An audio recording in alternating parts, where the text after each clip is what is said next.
Lundi 2 décembre 2019, sous fond de mort en série des enfants dans la région du littoral. Mesdames, Messieurs, les titres de votre journal.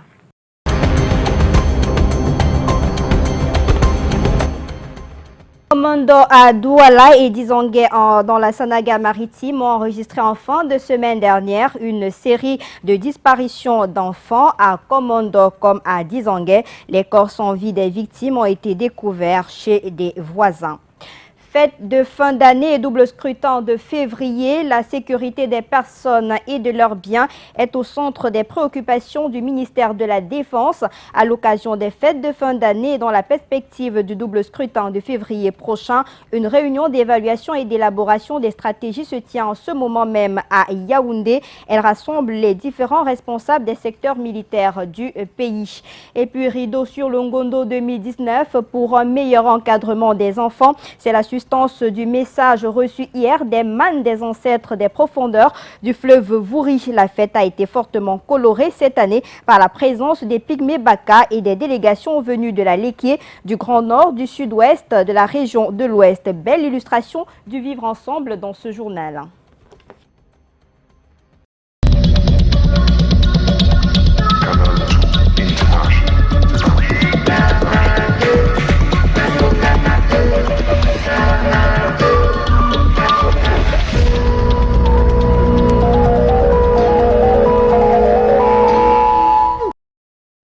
Réveil lourd ce matin à Commando, c'est un quartier de la ville de Douala. Après la découverte macabre hier du corps sans vie de la petite Tracy, après de nombreuses recherches, le corps sans vie de cette dernière a été retrouvé dans la chambre d'un blanchisseur d'origine malienne. Retour sur ces faits suffisamment graves, Yasser Trésor Tanon et Thierry Nana. À notre arrivée, sous l'effet de la colère, les habitants d'un commando dans l'arrondissement de Douala 1er mettent le feu sur les effets du blanchisseur du coin. Le corps de la petite Tracy, portée disparue dans la nuit de mercredi à jeudi, vient d'être retrouvé avec celui d'un autre adolescent. Mercredi à jeudi, aux environs de 21h, on a constaté la disparition de ma petite sœur Tracy, âgée de 9 ans, qui est juste sortie de la maison pour uriner, là près de la pompe. Et pendant ce jour, on l'a commencé à chercher de 21h à 4h du matin. On ne l'a pas vu. Le lendemain, on a même couru chez le blanchisseur. Le blanchisseur est sorti. Bof, il avait l'air un peu suspect. Quand il sort, on dit qu'on cherche ici, il reste quelque temps avec nous. Après, il passe. Les sapeurs-pompiers sont intervenus pour maîtriser le feu mis sur la baraque du blanchisseur. La gendarmerie et la police scientifique, une fois sur la scène du crime, découvrent un autre corps en état de putréfaction. Elle est sortie mercredi à 21h pour aller pisser. Elle n'est plus rentrée dedans parce que 9 ans. 9 ans. La scène est troublante pour la famille de Tracy. Directement, on a eu un coup de fil. Un individu qui nous dit qu'il a retrouvé le corps de l'enfant à Pouma, qu'on envoie l'argent. Pendant que nous sommes partis déposer plainte pour l'individu, je dis contre l'individu, maintenant je dis à mes soeurs ici que le blanchisseur, il ne m'inspire pas. Les deux autres corps n'ont pas été identifiés. Le frère du blanchisseur a été interpellé pour besoin d'enquête. Lui-même, le nommé Abou, d'origine malienne, est recherché. Autre mort suspecte, cette fois c'est à Dizangué dans la Sanaga maritime. 3 enfants ont été portés disparus dans la nuit de vendredi à samedi, puis leur corps retrouvé chez le voisin quelques jours plus tard. Plus de précisions avec Yasser Trésor Tanon et Christian Bock.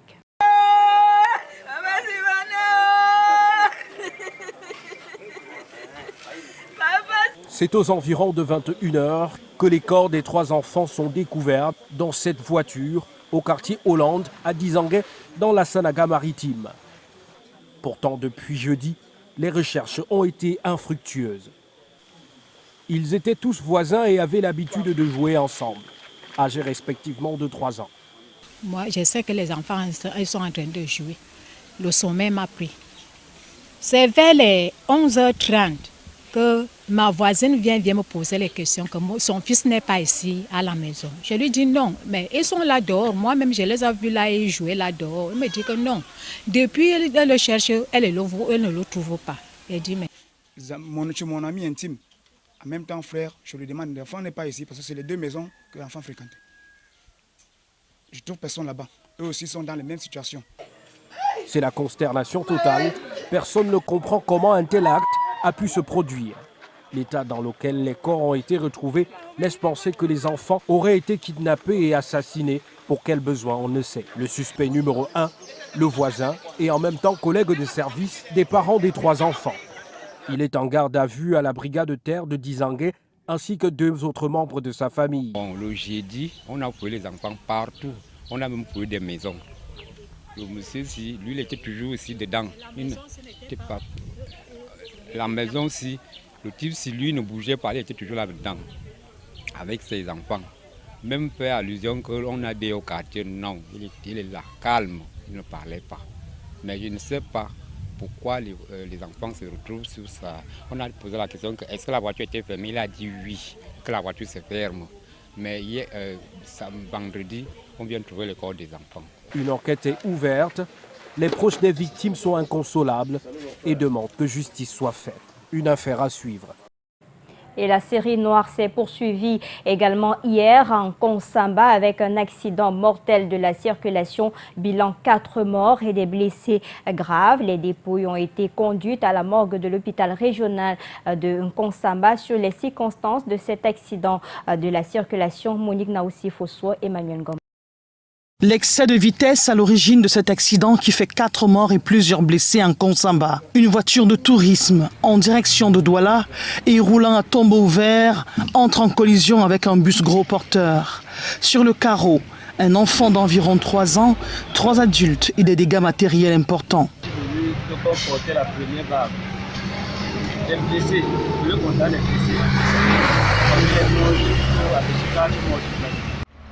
On a trouvé juste après le bruit, puisqu'on était au champ, après le bruit, nous sommes sortis.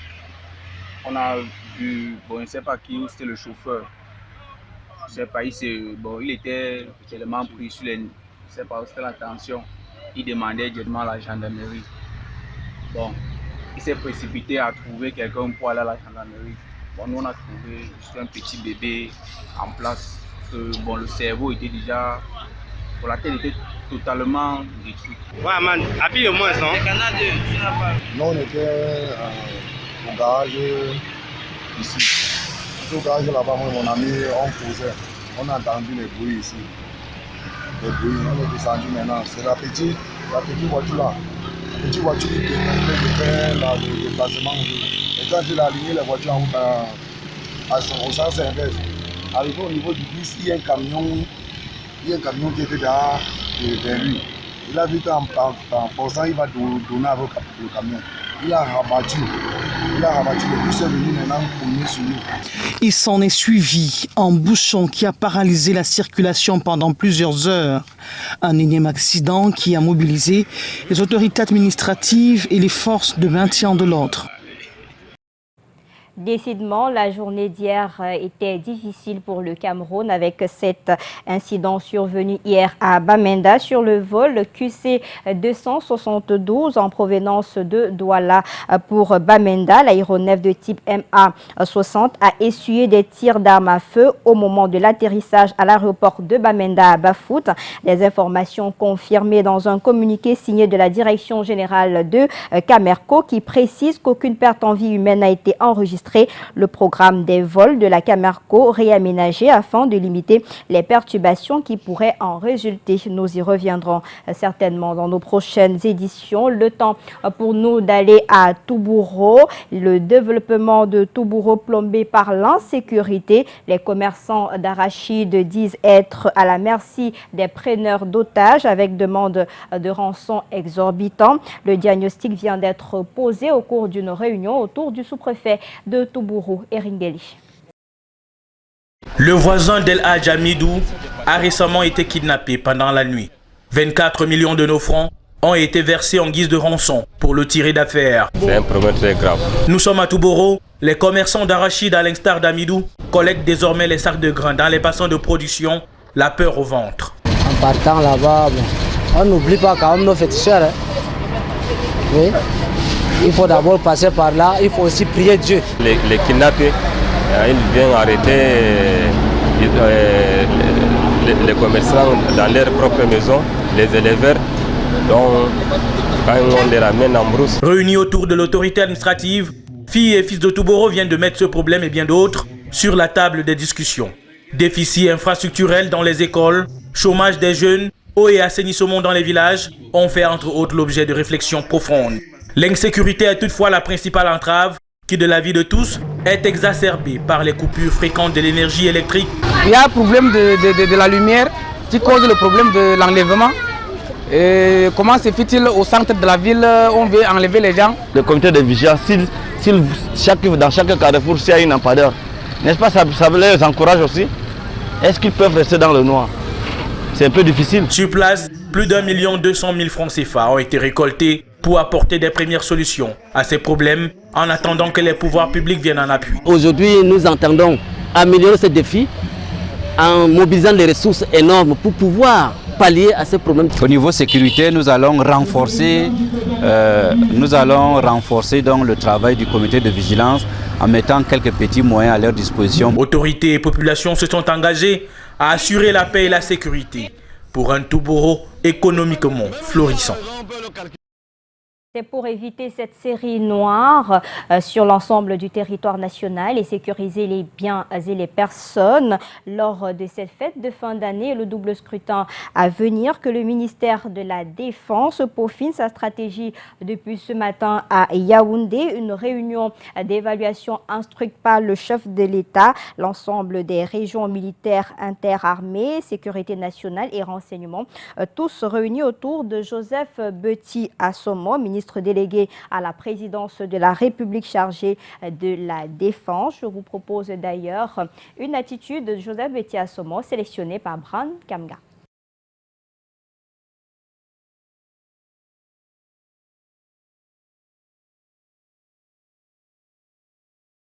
Concours multiforme de défense et de sécurité. Cela est pour le bon déroulement de toutes les étapes du processus électoral attendu dans l'ensemble des circonscriptions du pays. Nos travaux de ce jour devront donc porter sur une évaluation des aspects sécuritaires en rapport avec l'encadrement de ce double scrutin législatif et municipal à travers le pays, ainsi que le déroulement harmonieux des fêtes de fin d'année 2019 et du nouvel an. On reviendra sur cette information dans nos prochaines éditions. Et puisqu'on parle de processus électoral, le système des Nations Unies et le gouvernement camerounais optent pour un système électoral consensuel, la prise en compte du genre et des couches vulnérables pour un processus électoral apaisé. Un comité de pilotage de cette plateforme de renforcement des capacités des acteurs institutionnels du processus électoral a eu lieu à Yaoundé. Reportage signé Bran Kamga.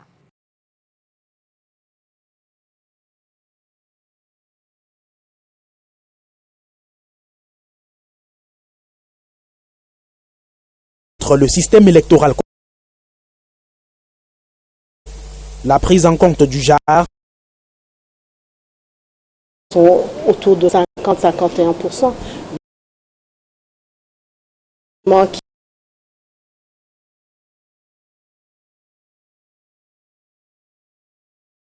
Toutes nos excuses, des soucis de liaison avec Yaoundé. On reviendra sur ces éléments dans nos prochaines éditions. Le temps de rester toujours en politique. Double scrutin de février 2020. Le Modegna ne participera pas à ces élections municipales et législatives. Le président de cette formation politique alliée du MRC donne ses raisons dans cet extrait sélectionné par Monique Naoussi Fosso.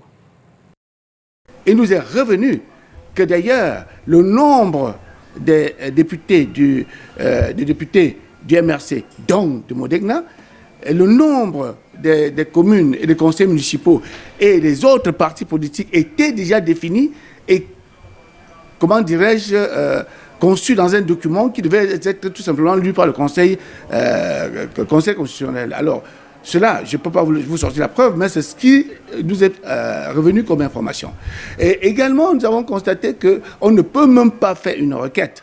On ne peut pas faire une requête pour dénoncer le fait qu'on n'est pas content des résultats qui nous seront donnés. Et tout simplement parce que la loi nous l'a interdit. Pourquoi? La loi nous l'interdit parce que si nous voulons faire une requête pour dénoncer les résultats, pour dénoncer le processus électoral et pour dire que nous ne sommes pas contents, nous devons mettre dans la requête les noms des élus. Et alors que la proclamation des résultats par le Conseil constitutionnel, les résultats définitifs par le Conseil constitutionnel, se fait après la période des requêtes en annulation de certaines circonscriptions. Alors, nous étions déjà pris au piège. Nous étions pris au piège à travers le code électoral. Et c'est pourquoi nous avons dit, nous n'irons pas à ces élections. Nous avons dit que nous continuons à réclamer ce dialogue inclusif.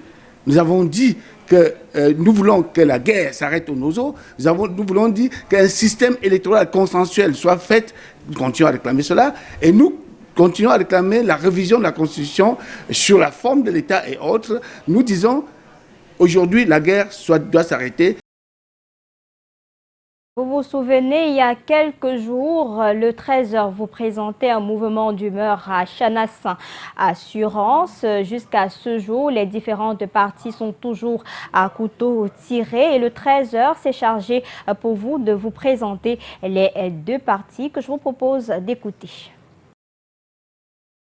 En effet, dans la matinée du lundi 25 novembre 2019, aux environs de 8h30, un groupe d'individus non identifiés s'est introduit en usant de violence dans les locaux de la direction générale de Chanas.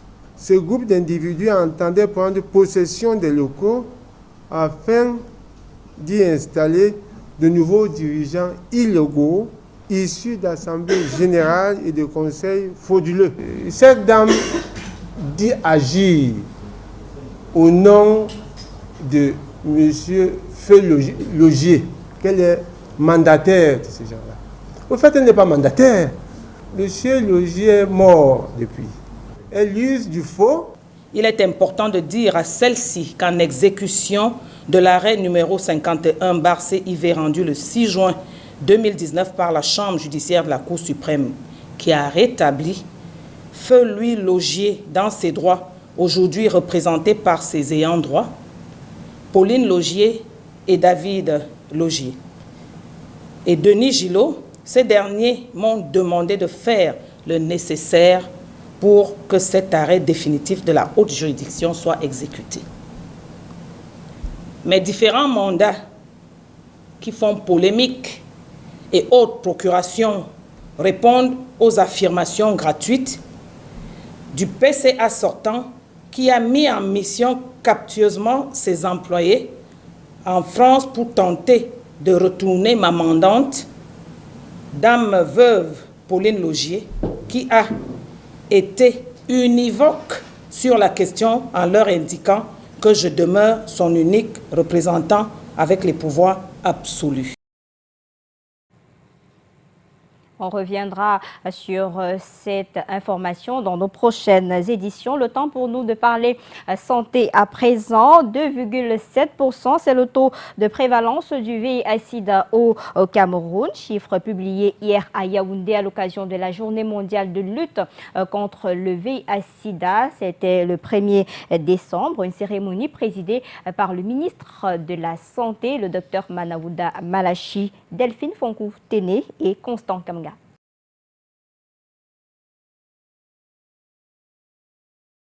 Sida au Cameroun. Leur prise en charge sera gratuite d'ici 2020. Le gouvernement, sur très haute instruction de M. le Président de la République, son Excellence Paul Biya, vient de consentir, comme vous l'avez suivi tout à l'heure, un important effort. Celui de rendre gratuit sur l'étendue de notre territoire national et dès ce 1er janvier 2020, ce que nous appelons les Youth Appeals. tous ces frais imposés par le suivi biologique de personnes vivant avec le VIH-Sida. Annonce faite ce 1er décembre à Yaoundé, le temps de la célébration de la 32e journée mondiale de lutte contre le sida. Une occasion qui permet de célébrer les bons points des stratégies développées au Cameroun avec le concours de Chantal Biya, ambassadrice spéciale de l'ONU-Sida, lesquels ont permis de réduire le taux de prévalence national, aujourd'hui estimé à 2,7%. Il reste encore à faire pour atteindre les objectifs escomptés. Il s'agit en réalité d'atteindre toutes les personnes vivant avec le VIH qui ne connaissent pas encore leur statut. Faire en sorte que ces personnes soient orientées vers les centres de soins et de prévention. Je vous prends un seul exemple, l'exemple de 2018. Près de 2 millions de cas de nouvelles infections au VIH ont été enregistrés dans le monde. Le chiffre exact, c'est 1,7 million. Convenez avec moi que 1,7 million, c'est trop. Les femmes et les jeunes filles continuent d'être les plus touchées par le VIH-Sida. Près de 6 000 jeunes femmes âgées de 15 à 24 ans sont infectées chaque semaine dans le monde. Cette édition 2019 qui se célèbre sous le thème « Les communautés font la différence » coïncide avec la 4e édition du mois camerounais de lutte contre le sida, dont les activités ont été lancées le 12 novembre dernier. Et toujours en santé, nous sommes également en plein dans le mois de la prématurité. Les activités ont également été lancées en fin de semaine dernière. Il était question de sensibiliser la communauté nationale et permettre la survie des bébés prématurés. Une fois de plus, Delphine Foncouf-Téni. Environ 15 millions de bébés naissent prématurés, c'est-à-dire entre 28 semaines de grossesse et 36 semaines 6 jours. Si on a une semaine de grossesse, c'est là où on a vraiment des problèmes parce que l'enfant n'est pas bien développé, le poumon n'est pas bien, tous les systèmes ne sont pas bien développés. Mais à partir de 34 semaines jusqu'à 36 semaines 6 jours, c'est une période un peu prématurée mais qui est un peu avancée. Et la plupart des enfants la vont vivre. 28% de décès chez les nouveau-nés sont dus à cette prématurité et ses complications, selon une estimation de le temps du lancement officiel du mois camerounais de la maturité ce 29 novembre à Yaoundé, le public est sensibilisé notamment sur les signes, causes, prévention et prise en charge des prématurés. Il faut réduire le taux de mortalité infantile. L'UNICEF est engagé aux côtés du Cameroun. Nous travaillons sur la sensibilisation des populations et particulièrement des mamans pour qu'elles aillent aux consultations, à toutes les consultations prénatales, qu'elles aient une alimentation saine et appropriée, qu'elles bénéficient de services et notamment de distribution de fer et d'acide folique qui permettent d'avoir une grossesse qui peut être menée plus facilement à terme. Le ministre de la Santé publique est représenté à cette cérémonie qui permet de vanter la méthode kangourou. Elle permet d'accroître la température des bébés prématurés en maintenant le contact peau à peau avec la mère, le père ou un autre membre de la famille. En culture, Ngondo 2019, les mânes des ancêtres demandent aux parents et grands-parents de mieux encadrer les jeunes. Un message rendu public hier lors de la clôture des festivités du Ngondo 2019 sur les berges du Vouri. Entre autres faits majeurs, l'arrivée de nombreuses délégations venues de la Léquier, du nord-ouest, du sud-ouest, de l'ouest, mais aussi invités spéciaux, ce sont les pygmées Baka, tout ceci arrosé d'une forte pluie. Robert Charlitoc, Thierry Nana. Après 30 jours de festivités, le Ngondo 2019 atteint sa phase finale. Un moment de communion entre les cultures, rehaussé par la présence des chefs supérieurs de plusieurs communautés. Aoussa, Petit, Bandjoun, tous étaient présents pour accompagner le frère Sawa en ce moment de célébration de la tradition et de la culture Sawa. Les Pygmées Baka, invités prestige, ont marqué le passage malgré la pluie battante. Le discours du président sortant du Ngondo, Sa Majesté Madiba Songhé, a permis de dresser le bilan de son passage à la tête de cette institution traditionnelle. La cérémonie de clôture du Ngondo était marquée par la course de pirogues, la lutte traditionnelle et bien d'autres activités. L'apothéose fut le rite de l'immersion du vase sacré et le message délivré par les ancêtres. Il s'adresse à la jeunesse. La jeunesse doit se responsabiliser et les parents et tous les encadreurs de la jeunesse doivent prendre leurs responsabilités. Voilà le message, pour éviter à cette jeunesse des dérives de tous ordres. Pour l'édition 2020, le témoin a été passé à Sa Majesté Jean-Yves Eboumbu Douala Mangabel du canton Bel, qui place son mandat sous le signe de l'ouverture de l'Union des communautés à l'image du Cameroun. Toutes les populations de Douala doivent se trouver impliquées, concernées par le Ngondo en règle générale. Et en fait parce que de cette manière-là, naturellement, le Ngondo deviendra une représentation de l'image de notre pays, naturellement, mais aussi de l'image internationale. Quand on parlera du Ngondo, quand on parle du Ngondo, quand on doit parler du Ngondo, en fait, ça doit être une référence qui est éventuellement une dimension touristique. C'est-à-dire, en fin de compte, quelque chose qui est d'une puissance particulière dans l'image de ce que notre beau pays doit avoir. Le vivre ensemble véhiculé par le Ngondo Moussango 2019 a été bien vécu par le gouverneur de la région du littoral, qu'accompagnait Jean-Ernest Ngalé-Bibéré, le ministre des Transports, et le ministre chargé des missions à la présidence, Philippe Bagamboa. Les patriarches de cette localité ont tenu à ce que la paix soit préservée. Vous savez, nous avons beaucoup de secousses autour de nous, mais le littoral ne tombe pas parce que les patriarches, la population tient à ce que la paix soit la première des richesses ici dans le littoral.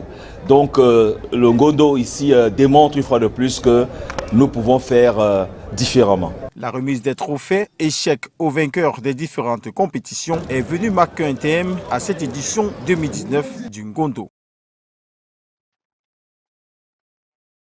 Toujours en culture, qui sera la plus belle femme du Cameroun, qui représentera le Cameroun aux compétitions internationales de beauté? La réponse sera dans quelques semaines seulement, le temps pour les belles filles du Cameroun de compétir. Plus de précisions avec Raksha Basekiena et Francine Gemna.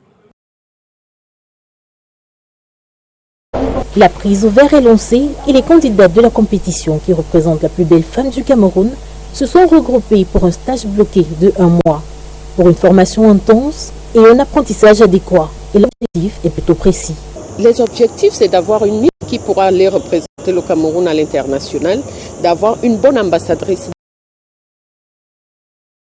auprès de la jeunesse, un modèle surtout, parce que Miss Cameroun est tout d'abord un modèle. En tête de cortège, la promotrice Ingrid Amougou a organisé à la cathédrale Notre-Dame de Victoire une messe d'action de grâce pour bénir la compétition qui se tiendra le 29 décembre prochain, mais aussi de permettre aux différentes Miss de méditer. Et ces dernières attendent beaucoup de cette compétition. This competition, I expect the best because I think this year is totally and absolutely beautiful. Le fait de nous choisir de différentes régions, un mois ensemble, c'est une façon pour le Comica de brassage au sein de la communauté. Des rêves, des projets, les Miss en ont et ne demandent qu'à les mettre en application. Alors, mon projet serait de créer un fonds de développement pour aider financièrement et accompagner surtout psychologiquement les jeunes entrepreneurs femmes. Une compétition nationale, oui, c'est la première fois. Sinon, j'ai été élue en 2017 Miss Cameroun Diaspora. Et puis, ça va être un challenge. Venue des 10 régions du Cameroun et aussi de la diaspora, ces 21 filles en lice pour le plus grand concours de beauté du Cameroun sont déjà prêtes pour vivre ce moment unique de leur vie.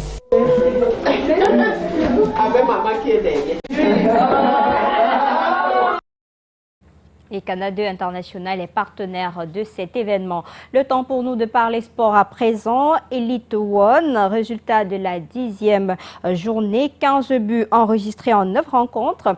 Union 0, UMS 3. PWD de Bamenda 0, Bambuto 0. APGS 0, Avion 0. Canon 3, Coton Sport 0. Fauvu et Fortuna 1 but partout. Panthère 0, Edding 0. Feucheux et Dragon 1 but partout. Colombe Yossa 3 buts à 1. TKC 1-0 contre Stade Renard. Et malgré la défaite de Coton Sport de Garoua, reste en tête du championnat avec 18 points. Stade Renard a été battu par le TKC 1-0. Et puisqu'on parle de Stade de Melon, contraint de disputer ses rencontres à domicile dans la ville de Tchang depuis 3 semaines pour cause de suspension de son stade à Melon. Stade Renard est sur le point de retourner à la maison. Les travaux de réfection du stade municipal de Melon ont débuté le week-end dernier sous la coordination du maire de la ville, Marc-Lionel Chouamo et Emmanuel Ngomba. Le stade municipal de Melon a débuté samedi matin. Plusieurs engins ont envahi la surface de jeu. Question de la mettre aux normes. Entre repiquage, traçage, changement de but, rien n'est fait au hasard. La commission de la FECAFOOT nous a recommandé de faire ce que nous sommes en train de faire une première partie. On a déjà levé les boules, maintenant on essaie de mettre le sac. Après on va faire le plein pour canaliser les eaux. Il y a moins de 3 semaines, le président du comité technique transitoire de la FECAFOOT, Alioum Konaté, avait prononcé la suspension de ce stade qui abrite les matchs de l'équipe locale, Stade Renard de Melon. Une mission du CTT avait relevé quelques manquements sur cette surface de jeu où Stade Renard et le Coton Sport de Garoua avaient offert au monde un spectacle de mauvais goût dans de la boue lors de la 4e journée. Il était temps que ça change. Nous avions eu ce match sous la pluie et dans la pluie d'où certains médias ont dramatisé et mon stade malheureusement a été suspendu provisoirement pour l'entretien de cette aire de jeu. Les supporters de Stade Renard de Melon sont impatients de revoir leur équipe sur ce stade. Nous prions dans la Fédération camerounaise de football de faire la main levée de leurs décisions. Les travaux du stade municipal de Melon vont s'étendre encore sur quelques jours. Il faudra donc patienter avant de revoir Stade Renard de Melon à domicile en championnat. Fin de ce 13h. Merci de nous avoir regardés. À l'édition, Monique Naoussi Fosso, Rodrigue Tonguet, équipe technique, Martial Tala, Léonard Dombou, Thierry Camto. J'aurai le plaisir de vous retrouver demain à 13h. Bon après-midi à tous.